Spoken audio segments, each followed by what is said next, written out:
मुफ़्ती साहब इहो इरशाद फरमाईंदा त जेको जानवर असां क़ुर्बानी जे लाइ ज़िबह कंदासूं त उन जानवर जूं जेके असां केतिरियूं रॻूं कटणु घुरिजनि जो हुनखे असां ज़िबह में शुमारु कयूं। साईं इन्हनि में तफ़सील इहा आहे जो जीअं असांजो गलो आहे, हीउ जेको गलो आहे ईअं ई जानवर जो गलो आहे त हिते टोटल 4 रॻूं हूंदियूं आहिनि। हिकिड़ी रॻ जंहिंखे हुलकूम चइबो आहे जेकी साह जी नाली चइबी आहे। ॿीं रॻ मुरी चइबी आहे जेकी खाइण पीअण जी आहे, माना जंहिंमां असांजो खाधो पीतो अंदरि वेंदो आहे। ऐं इहे 2 विच में आहिनि ऐं इन्हनि जी साइड में हिकिड़ी रॻ हिन तरफ़ हिकिड़ी रॻ इन तरफ़ विच में 2 आहिनि। इन्हनि खे वधजैन चइबो आहे। इहे रत जी गर्दिश जूं रॻूं आहिनि।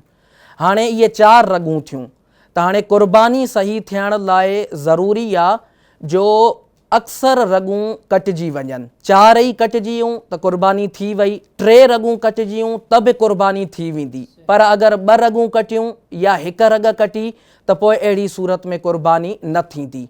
ईअं ई अगरि 3 रॻुनि जी जो अक्सर हिसो कटिजी वियो त बि जेको आहे क़ुर्बानी थी वेंदी। पर अगरि अधु हिसो कटिजी वियो त पोइ क़ुर्बानी न थींदी। तंहिं करे आलिम सगोरा चवंदा आहिनि बहितर इहो आहे जो 4 ई रॻूं कटे छॾिजनि, पर एतिरियूं न कटिजनि जीअं कसाई जेको आहे उहो जानवर जो मणको भञी छॾींदा आहिनि जेको पोयां हूंदो आहे। ईअं करणु दुरुस्त न आहे।